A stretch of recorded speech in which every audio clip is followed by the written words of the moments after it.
Hey there everyone, Anthony Russell, banners on the wall here. And well, as we said, the content here at BOTW is taking a bit of an expansion, a bit of a change. And who better? Well, if you're going to work for them, you might as well lean into it and get some people on the line to help you out with those bits and pieces. So he doesn't normally do these. So we are going to give him a proper introduction that I've actually bothered to look at notes for. Over 800 senior games, the first head coach of the NIHL Division 2 powerhouse that is the Guildford Phoenix, with whom he won a Grand Slam in 21-22. 630 games in the English Premier Ice Hockey League for Basingstoke, Bracknell, and if elite prospects can add up properly, 518 league and playoff games for the Guildford Flames. In 2022, he stepped full-time into the role that he does now and about to enter his fourth season as the assistant coach of the Guildford Flames of the Elite Ice Hockey League. I'm joined on the line by Andy Hemmings. Andy, it's been a while since you and I last properly crossed paths because they've actually refurbished Basingstoke now, but fantastic to have you on. Thanks for taking the time. Thanks for having me. Let's get the really boring, really obvious question out of the way. I assume your time is pretty limited at the minute and things are very busy because as we speak, we are less than 2 weeks away until Les Gothiques d'Amiens grace us with their presence at the Spectrum. Yeah, it's a busy time of the year, obviously behind the scenes and obviously getting ready for the new season. So I'd love to say that the hockey stops, but it never stops. It does always make me chuckle when people talk about how they're missing hockey and hockey's back, and it's just like, if only you knew what some of the poor folk in the background have had to be doing since everything stopped.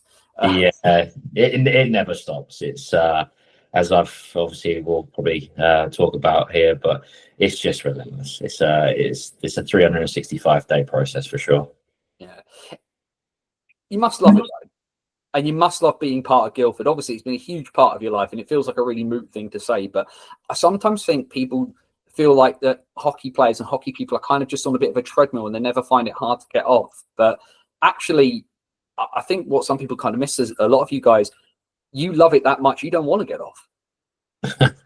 Yeah, it's a weird one. Obviously, I started skating when I was 4, and I started playing for the junior club when I was 5. So it's definitely been in my blood for many years now. But yeah, when you say it out loud, and obviously you have Paul as well, who's been here for a very long time. Yeah, it's definitely a journey that I don't want it to stop. So each year brings a different challenge, and yeah, it's definitely been a good journey, let's say. Yeah, it's never a question I massively like asking, but do take us back to the beginning, because like I say, people haven't heard from you a massive amount. Now, for folk who aren't aware, obviously you're relatively local. For folk who aren't aware, I grew up in Epsom, so I'm not a million miles away from Guildford. The Spectrum is the big leisure centre for a pretty large swathe of Surrey, and as it was. So I assume at some stage, Mum and Dad just picked you up and took you down there at some stage, whether it was for swimming or for bowling. How would you end up on the ice? So it's actually quite a funny story. I remember my brother just going down to get a job, and then obviously just found out there was an ice rink, and then he started skating. So obviously being the younger brother, I wanted to do what my brother did. So he was the one who got me in, and then my mum and dad fully supported it, and like they do now, they still fully support it. I'm sure you'll see my dad around the rink. I'm sure people will see my dad around the rink. So, but yeah, that's how I got on the ice, and I've never looked back. For people who haven't been to the Spectrum, or at least let's change that. For people who haven't been on the ice at the Spectrum, because I think obviously now the fact that streaming of every game at the Spectrum, which is going to keep me very busy for the next few months. What's it like actually being on the ice? Because I think sometimes the one thing that the cameras can't do, and the streaming crew do a fantastic job of bringing games to people. But what's it like actually being on the ice there? Because whenever I'm down at ice level, I'm always struck by how physically wide the actual pad feels compared to some of the other ones I've been on. But then again, I've been hanging around Solway and Slough for the last couple of years. Yeah. Everything's bigger than Solway and Slough. But as an actual pad to play on, what's it like?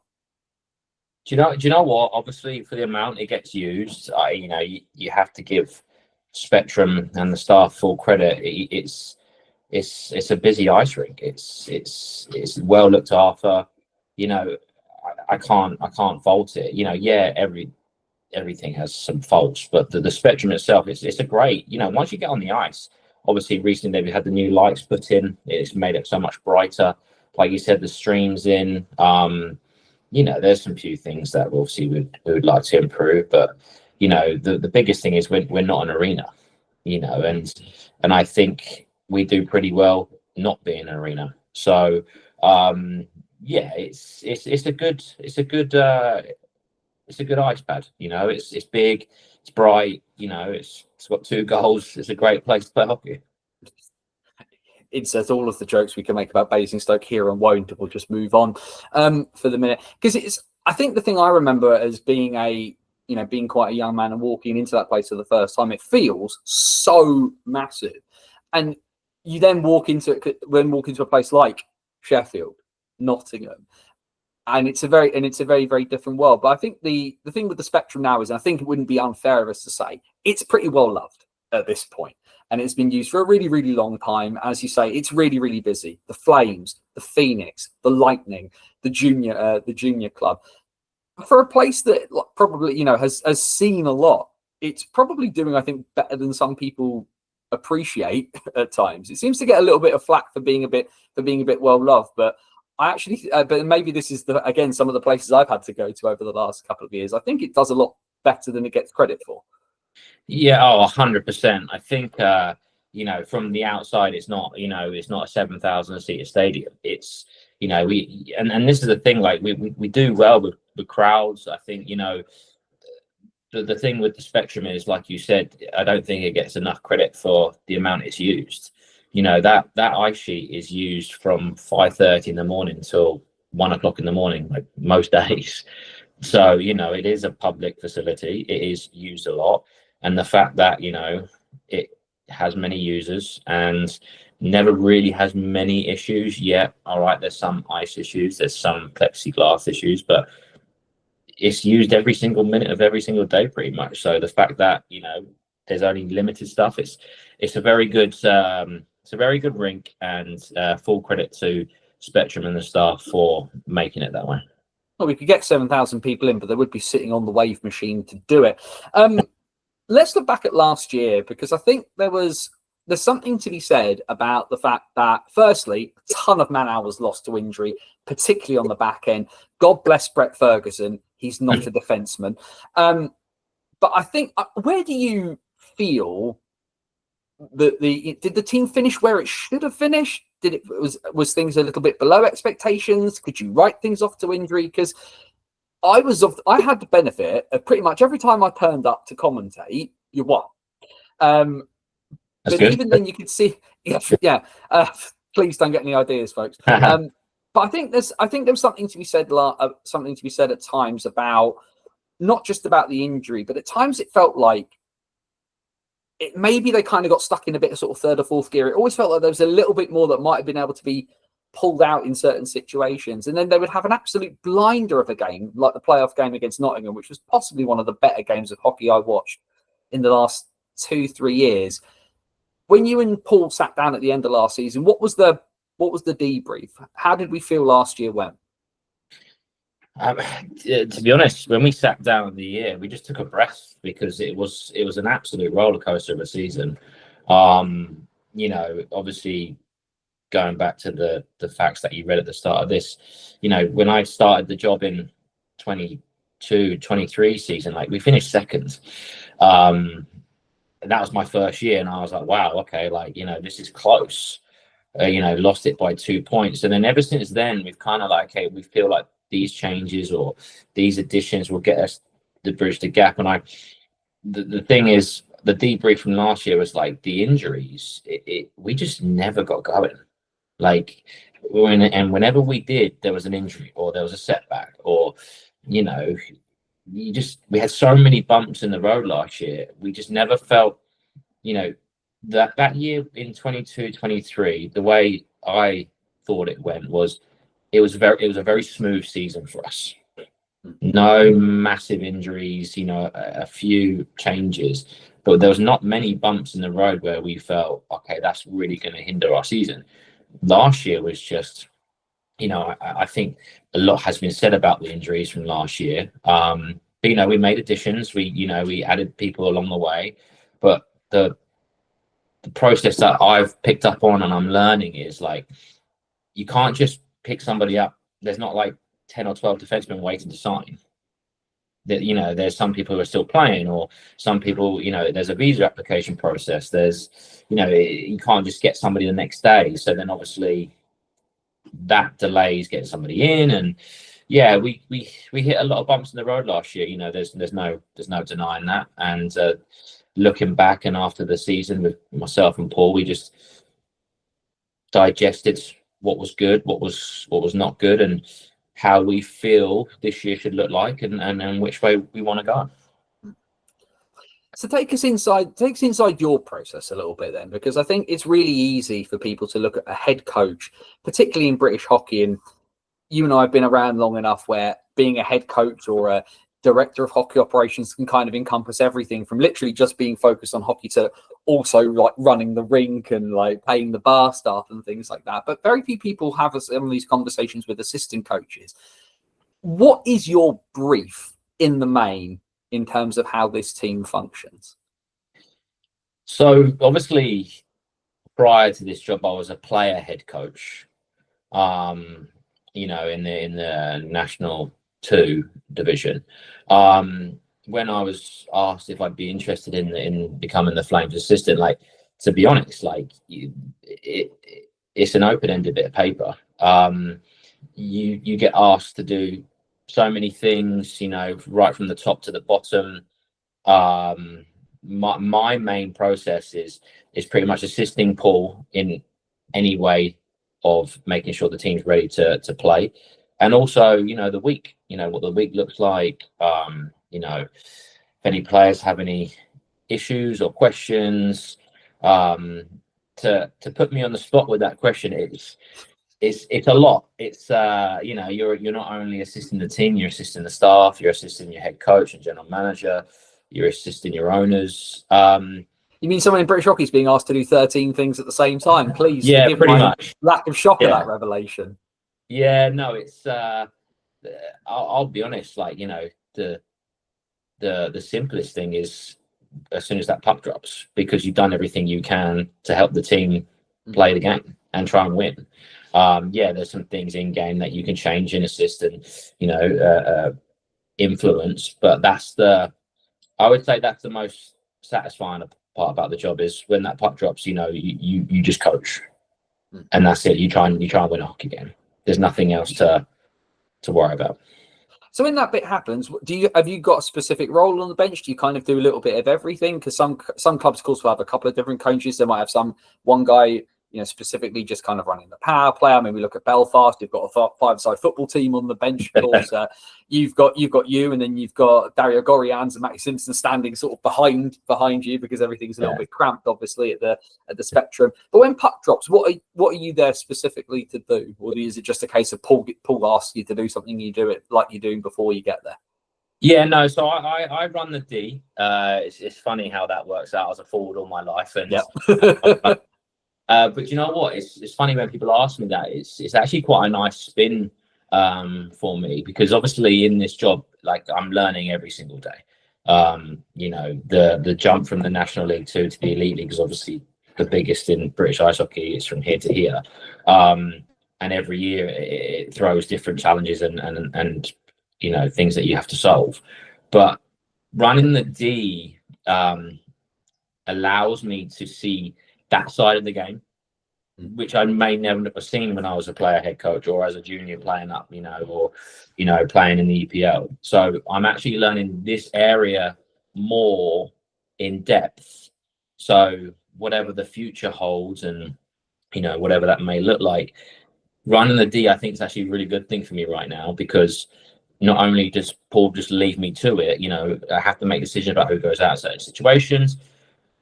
I look to Paul for, okay, you're okay with this, or this is what I think. And it's hard. I know, like, you know, people looking out to looking in, like, me and Paul have a really good relationship. I've known Paul for a very long time, played for him a long time, you know, working with him now. And I think it's just that trust thing, you know, yes, some coaches let other coaches do like the penalty kill or the power play, but like we kind of like work together. Yeah, Paul's the head coach and he has to find a decision, but you know, he does leave me to run the D on game day, and obviously each period we have a little chat. What's good? What's not good? And yeah, if we have to make any alterations, we do that. Rotating more of the forwards onto defence will hopefully not be something that we have to deal with this year. As you mentioned though, like last year that must have been really, really hard to try and sort of get your head around, because there was a point where you had 3 recognised defensemen fit to play. What do you do in that kind of a situation? Obviously, you went out and you looked. You brought in Sam Jones, Zach Hoffman came in as well towards the back end of last year. But in that moment where you've got so many guys on the treatment table, how does that play out? Because you have to do something. You've got a game in 3, 4, 5 days time, and you may not get somebody in for a week, 2 weeks. How does that play out? Aside from the fact of stuff it, we've got to figure something out kind of thing. And obviously with all the will in the world, your window for stepping in and doing that bit yourself might have passed you by slightly. Yeah, I remember it clear as day. We played in Belfast, and then we were playing Glasgow the next day, and I think we played with it was either 8 forwards or 9 forwards and 4D, and one of the D was Brett Ferguson. And the rationale for Fergie to drop back there, because obviously he was a centerman for us, and the centerman obviously is like a third D in the D zone, obviously working down the defenseman. So we thought he was the best fit at the time to drop back there and help us out. The process was mad, because obviously you're looking at like the British players in the National League who could come and do a job, and then obviously it's late at night, you don't know if people are available, you don't know who might play, who might not play. So yeah, it was challenging times, let's say. I mean, you have slightly answered that question a little bit, and obviously Sam Jones has taken the decision to move himself over to Belfast, but you have in Ben Solder picked up one of the most promising defensive prospects within the national division to come full time up to the elite league now. I mean, you mentioned a few minutes ago that the gap is quite big. It is big, as you say, between the national and the elite league. I have to confess, I don't think it's quite as big. But what's the decision in terms of bringing in a young player like that? Because you've brought in some. I mean, you kept some guys last year. Travis Brown, who I have to confess, I really enjoy watching. He's phenomenally entertaining. Jamal Watson is obviously back, which of course has sent fans in Surrey into a bit of a loop. They're very, very happy about that. But when looking at filling that British defence spot, obviously, like you say, there's a lot of options. The summer, it's obviously easier because you can pull guys in. Why Ben Solder?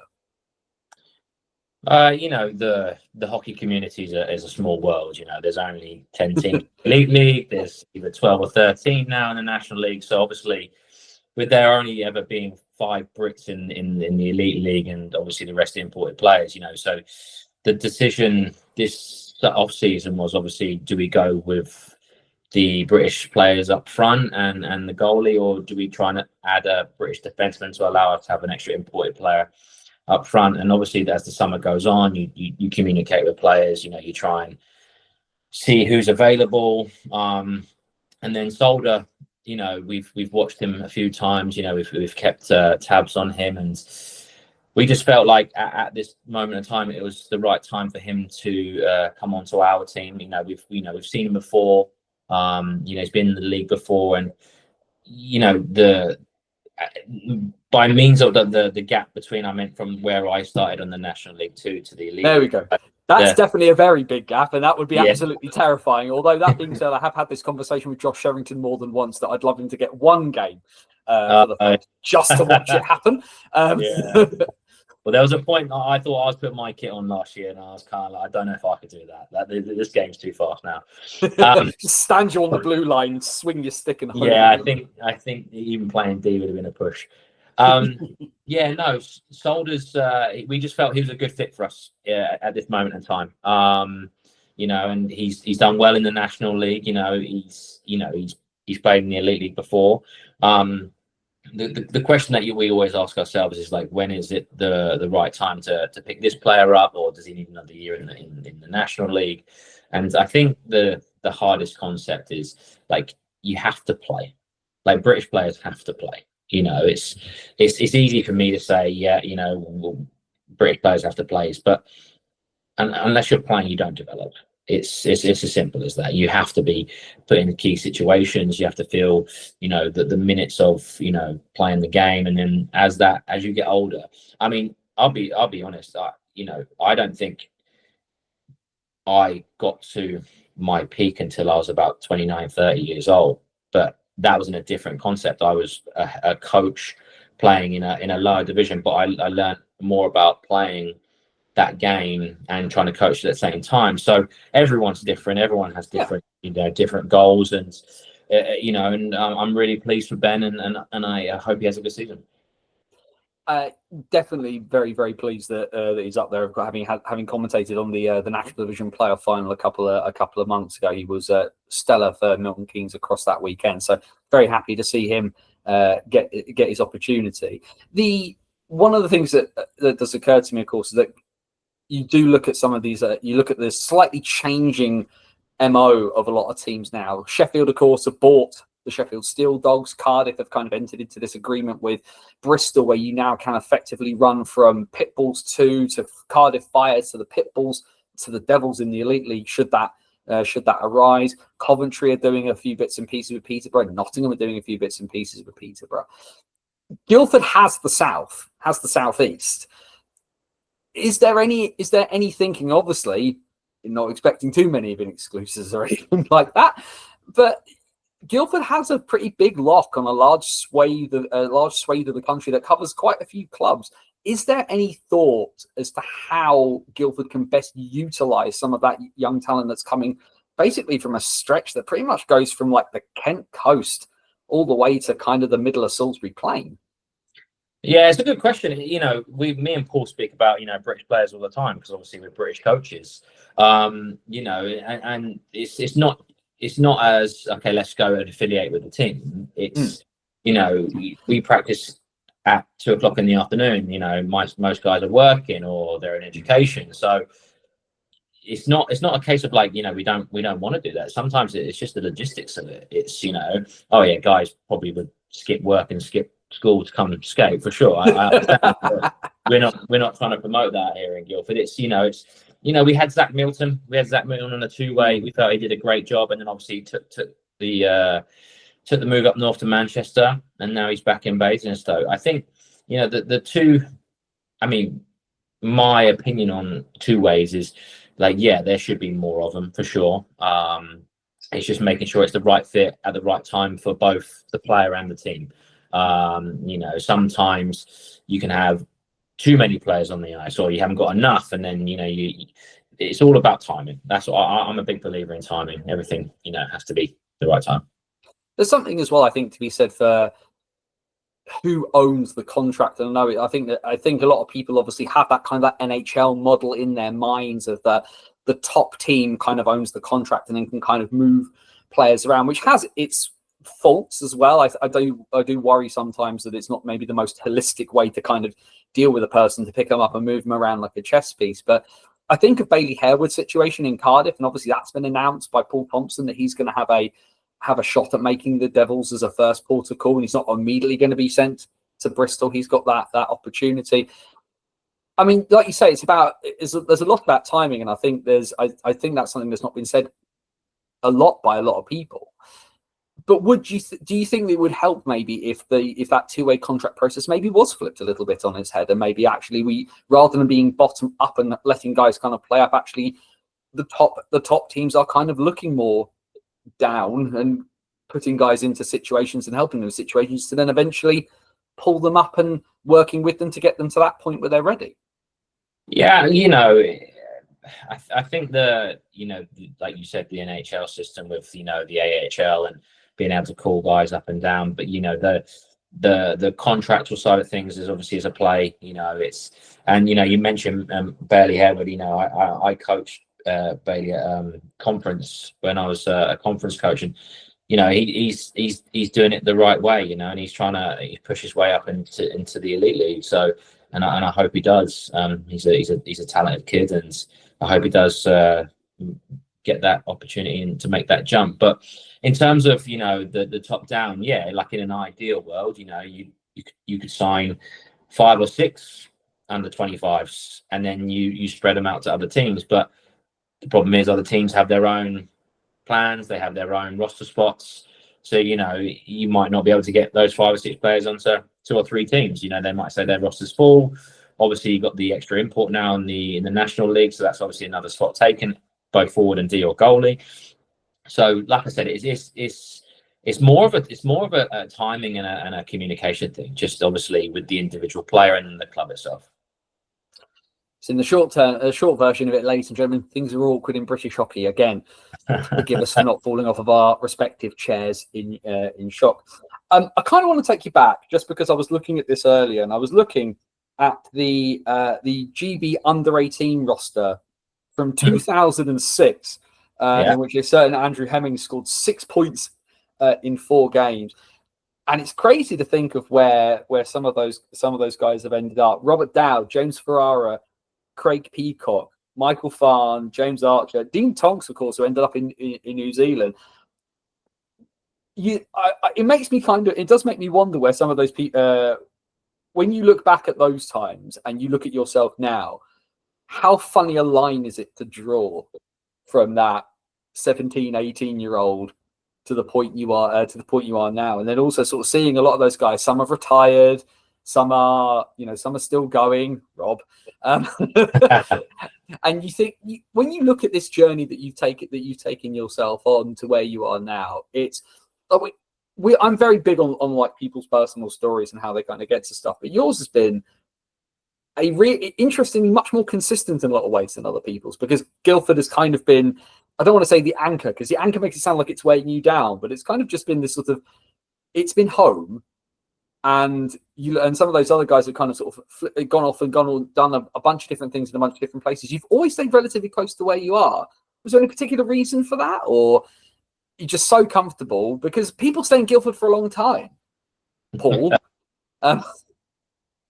yeah, no, it's been a consistent journey for me, I'll say. It's, you know, and I've been very fortunate, you know, I won't deny that. I've been, you know, very fortunate to play for some good coaches, good clubs. You know, my first journey with the Flames was when I was on under 19, and I signed a two-way deal with them to play for the under 19s and the Flames at the time. But I was quite fortunate growing up in terms of the fact that I was a 16, 17, 18-year-old playing in the EPL, which, you know, I'm going to be biased about the EPL because obviously I played in it. But like, if anyone remembers that the EPL was a good league, it was a really good, competitive, hard, you know, good rivalries. It was a good league to play in. And you know, I think when I was a kid, all I ever wanted to do was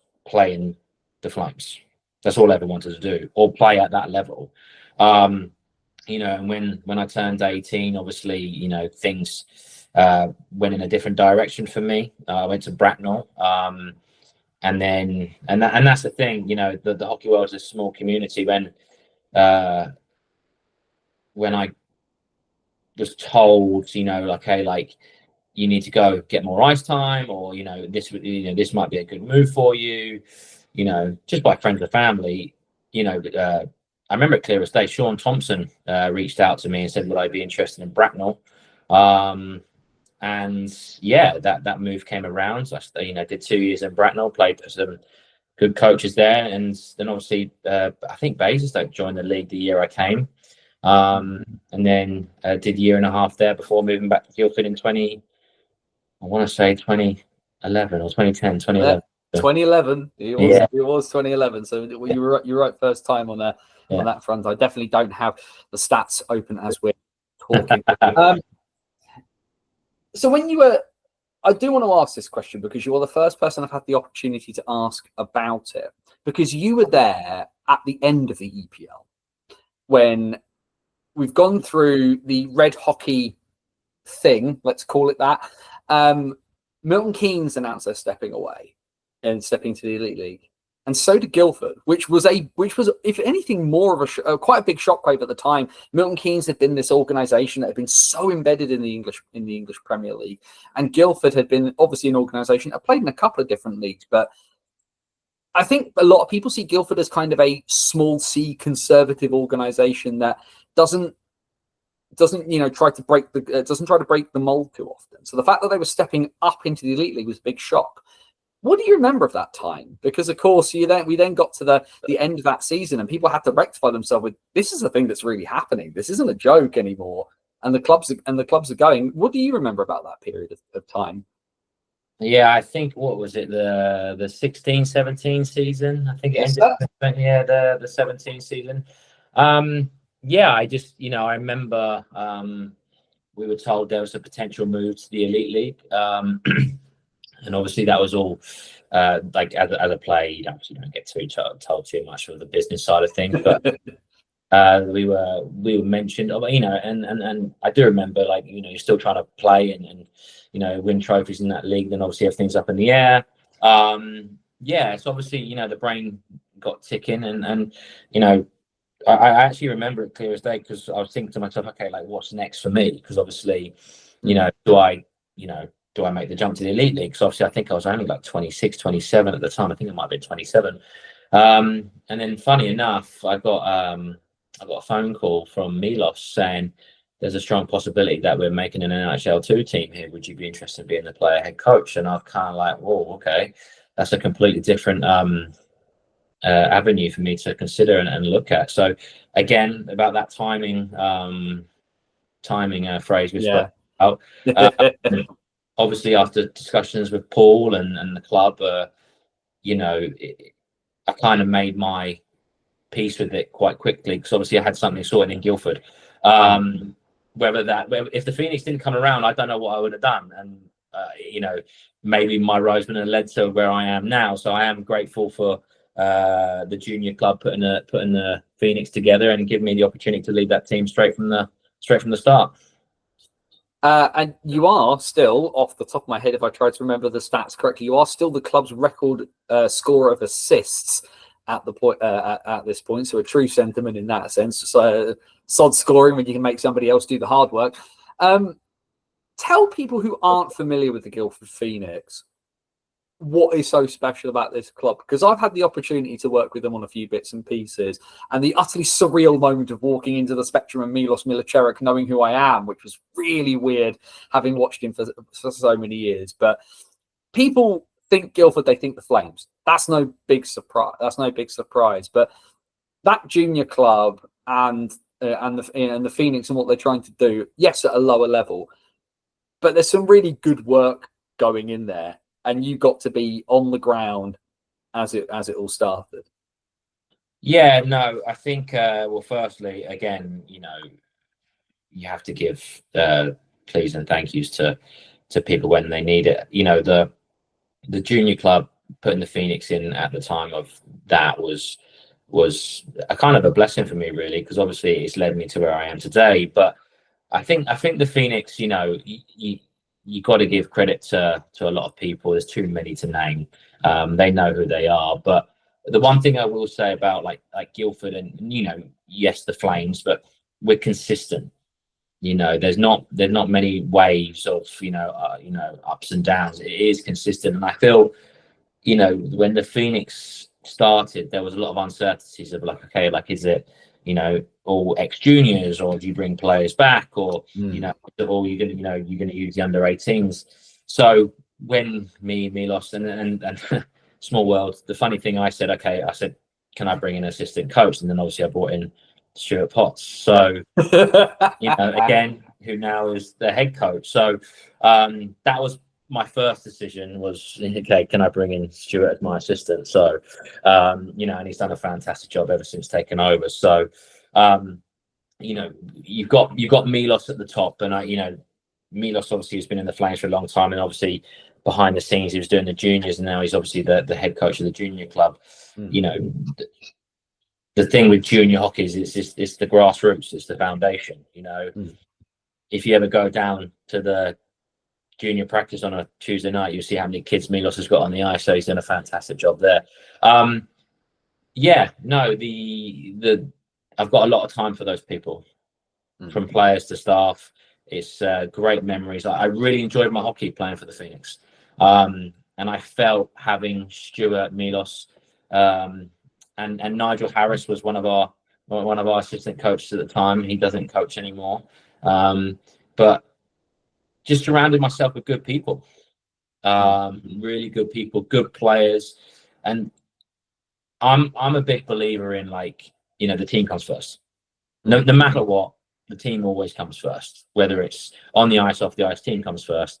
And everyone bought in, like from day one. Every single player bought in. Yeah, we had some talented players, but it doesn't always work out. You can have the talented players up and down your lineup, but I just felt the Phoenix grew every single year into a team. We had everything. And then obviously my last year, we did win all three trophies, but it was kind of like, again, you talk about the consistency, you talk about the bumps in the road, like we just didn't have any. Everyone played their part, and it's continuing to do well today. The progression has gone. It is, as you say, quite a leap from player coaching in the 4th division to assistant coaching in the top division.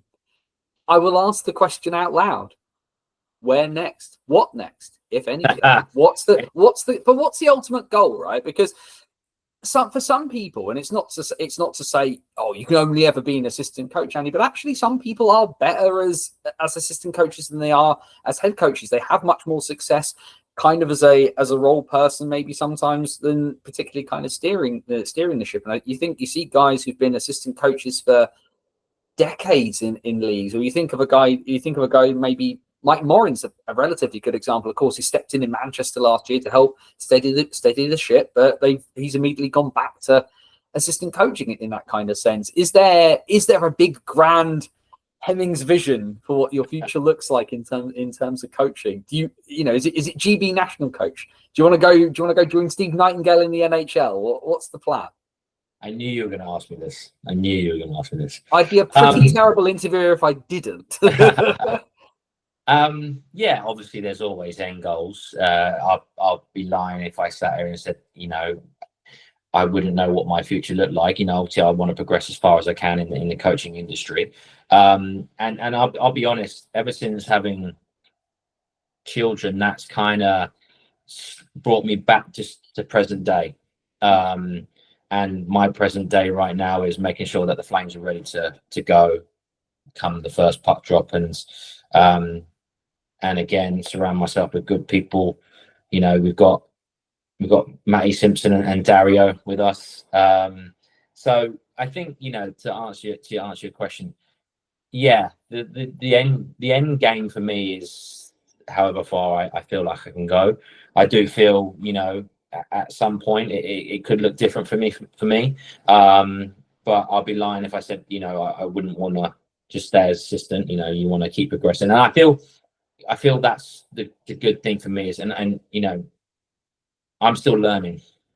I'm still learning a lot, and I've learned a lot from Paul in the past 3 years. I've learned a lot from the game in the last 3 years. So I wouldn't say, I've learned everything. I'm ready to take on a different position. I'm not saying that. I'm in a good position to keep progressing as a coach now, and that's the thing. I'm not a player anymore. When I got asked about the position, I was kind of like, it was an unknown for me. I didn't know how long it was going to last. I don't know how long it's going to last. So when that job offer came available, but the first thing I thought in my head was, okay, I'm going to have to stop playing. And that's all I've ever known. All I ever knew was how to play hockey. So when the position came available, immediately I knew I wasn't playing anymore. So that last year was bittersweet, winning all three, and had a little tear in my eye after the game because I knew that was it. I'm not playing a game for a while. I can safely say I'm not playing a game ever again because I'm too old now. There's 100% erect team at the Spectrum on a Friday night at 11 p.m. that would 100% use a half decent sentiment. Yeah, no, I'll probably be a better defenseman now after playing coaching the D for this long. Don't worry, lads. I've bought a ringer. Walks in Jamal Watson. Yeah.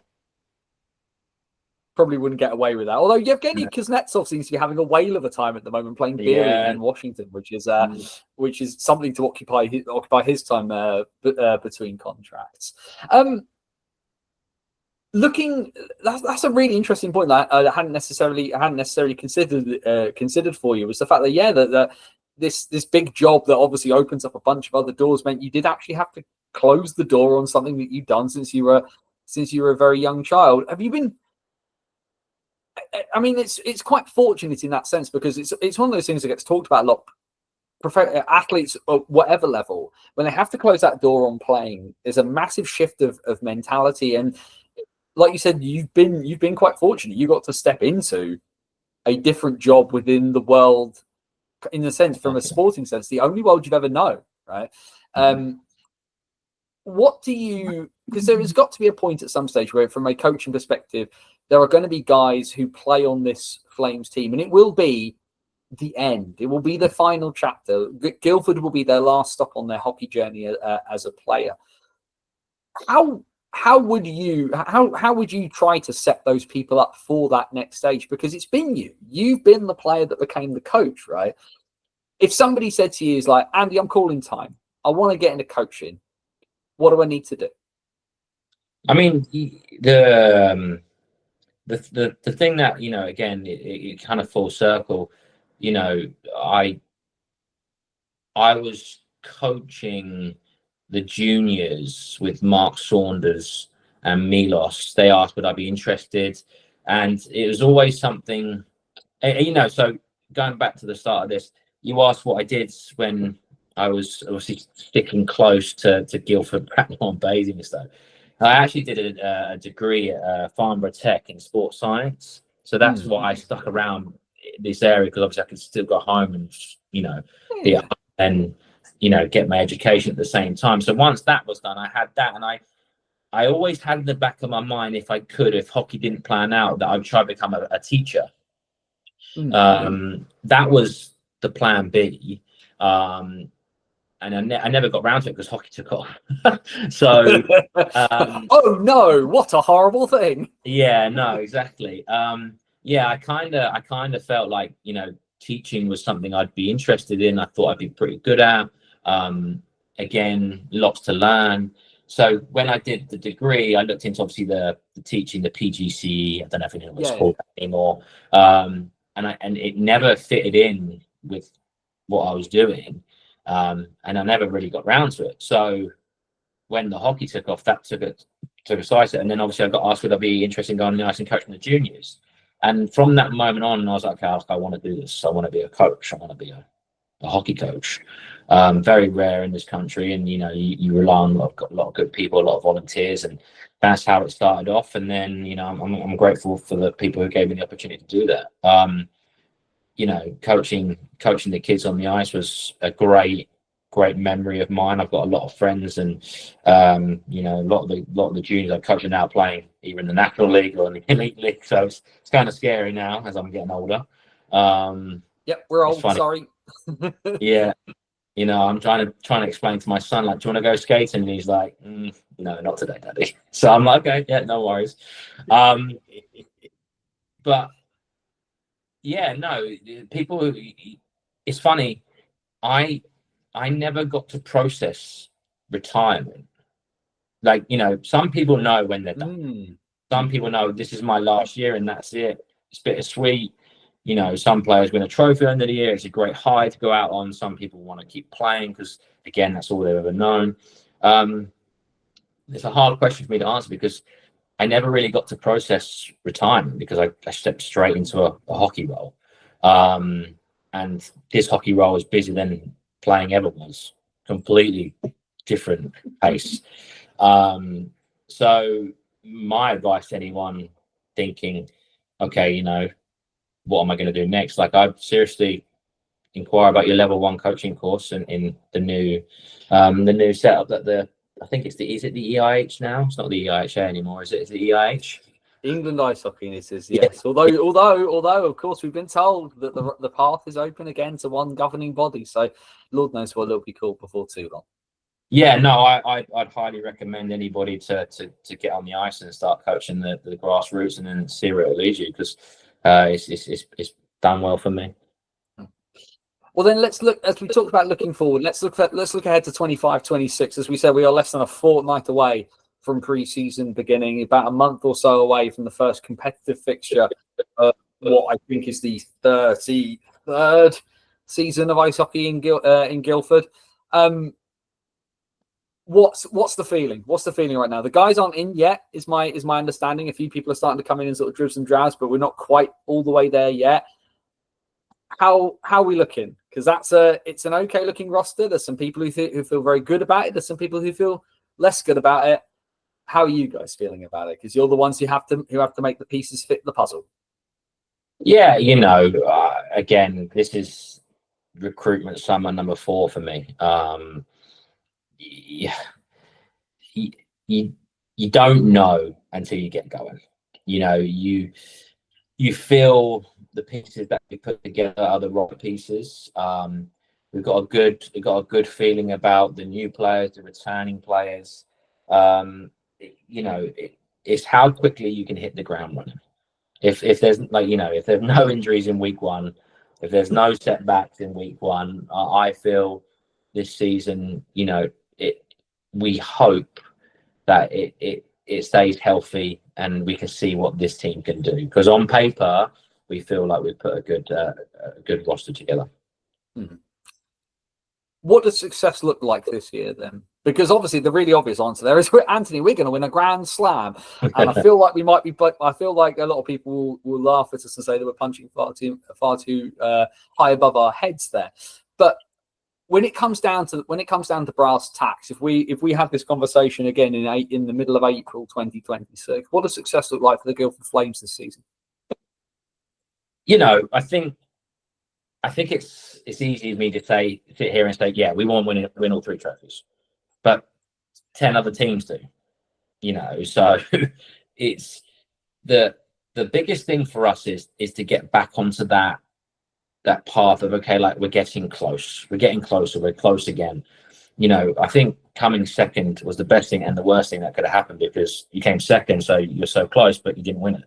So now everyone's like, okay, like we can do it, and there's a lot of factors to winning trophies, and there's reasons why, Belfast, Sheffield, and even Nottingham, you've got to give credit where credit's due. Nottingham, won the playoffs, and obviously after everything that's been happening in the hockey and the game itself, with things in the past that's happened, and then they pick themselves up and win a trophy. But the trophy's not won in September, October, November. They're won in the team you put together and how consistent they can play, and we give them the tools to play to win more games than obviously the 9 other teams. But I feel our goals this year is to be close. I think as I've done this now, to say, yeah, we're going to win the trophies, that's the goal. Yeah, that is the goal. Yeah, it is. We expect trophies. The club has a long history of winning trophies. It's been a while since we won one, but as I speak to people and people ask me, and people who are outside of hockey, how's it going? How's the team? I've seen the results. You have to take everything into account, and this is the thing from this side of the coin now. A little thing here and there can influence a win or a loss. The players. It's not sometimes all about the players. It's about how we prepare or how we set up, and ultimately, it's a game of chess hockey. You gotta outplay the other team, and I feel last year, obviously with the injuries, we were dealing with other factors that we just, it was bodies, Yeah. But we've obviously signed Marcus Tesink back. We've put the extra defenseman on the back there, and the goal, always becoming above the arena teams. Always, because we feel like we can, and obviously the new challenge cup format, that's even that now is hard to advance to the Challenge Cup final. Is hard. You got us, Manchester, Sheffield, Cardiff, Nottingham, Coventry. You know, six teams all fighting for 3 spots. So there's 3 teams that were making it already. But before, in the other Challenge Cup format, it was done on win percentage in your group. So if you didn't win a game in the other group, they're automatically out. So you didn't have to worry about that. But it's all about how we can get the team as quickly prepared and familiar with each other straight away. And hopefully with the players and the pieces we put together, and we're getting them obviously in earlier this year. We're playing 3 pre-season games this year. You know, and that's another thing, you know, how many pre-season games is too many? You know, some teams are playing 6, some people are playing 2, some people are playing 3, 4. So we feel like this is a good balance this year, and the end goal obviously will be to win a trophy. As we head towards the end of our time together, then we'll have a couple of quick fire ones just to round things off here. You have 2 small children. Which member of the off-ice staff would you trust to babysit them for an evening? I'll have to go with Matty Simpson. Oh, interesting. Well, I suppose if anything breaks, you can just try and he can fix it better than the probably better than the others. Yeah. Out of the returning players from last year, who would you not let cook your dinner? Oh my goodness. We'll be nice to the new ones because we don't know. They may all be fantastic. Yeah. They might be fantastic at such things. That's a good question. I can tell you who's really good, or who likes his cooking, is Sam Talbot. So he can definitely cook a dinner. I've heard this. I've heard this about Sam. Interestingly, from bits and pieces. He likes his cooking. I know that. I learned that last year. A man after my own heart. A man after my own heart. Got to be able to cook. I've been married nearly 15 years because I can't turn the oven on. Which member of those EPL Guildford Flames rosters would you think you could drop into an elite league today? Sorry, EPL rosters. Yeah, pick somebody from those EPL days who you think if you pick them at their prime, you could drop into the elite league today. Because I have an answer for this. Well, are you talking about Flames or the whole EPL? Oh, Flames. Flames. Oh, Flames. Okay. You know, you had Ben Campbell, Jez Landine. You know, even a Mark Lee. You know when he was at the top of his game, and you know another good player was obviously Andy McKinney, Tom Duggan. You know, those guys could easily back then play now. Wasn't my answer. I have to give. That's the one person who I always wanted to see get a look in at elite example, but never did. Was David Savage. Savage, a close friend of mine. Close friends.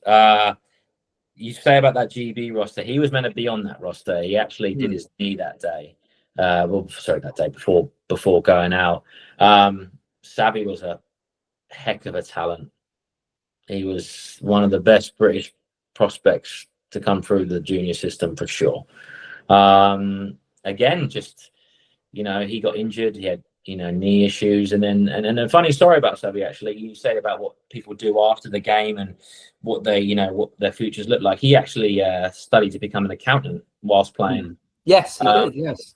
So he kind of took that path and knew that was where he wanted to go after playing. So when he decided, okay, enough's enough, I'm not going to play anymore, he had the education and the qualification to become an accountant. He got a job straight away. So you talk about what people do and what it looks like. He's a prime example. And someone to do your taxes for you. The last question I will ask them, because your children at the moment are quite young. You've mentioned that one of them is not particularly keen on skating so far, but should they get to the age where they can and they say, Dad, actually, I really, really want to go at this hockey lark, do they get to wear 16, or do they have to pick another number? Do they have to wear like 61 or something like that? Yeah, I've had a few numbers. Do you know what? Ever since becoming a dad, my outlook on life has changed completely. It does do that to you. I have to confess. Yeah, people say your life changes and your kids are like, yeah, no, well, I can golf all the time still. I see all my friends. No, it goes completely out the window. Completely out the window. Anyone says that's lying. My concept of it is, I've kind of said to myself, you know what, like my kids, if they want to go on the ice, let's go. If you don't, we don't. If you want number 16, you can have it. You know, carry on. But yeah, no, it's a funny point actually, because my eldest, he you know, he loves going to the dressing room. He loves just going around. He asks, what's this, and this. So, you know, and that's why I said look after Matty Simpson, could look after him, because I could leave for a bit, and he can sit there and he you know, to look after him. So, yes, they could have number 16 if they wanted it. Well, as we said, folks, we are not a million miles away from this new season. If you wish to join me and Andy at any particular station of the Guildford Spectrum, you can do guildfordflames.com/tickets, or you can listen to me waffle on at you for the better part of 3 hours should you decide to do so. But as I say, if you don't do many of these, so a massive thank you for taking the time to speak to us. Andy Hemmings, all the best for the upcoming season.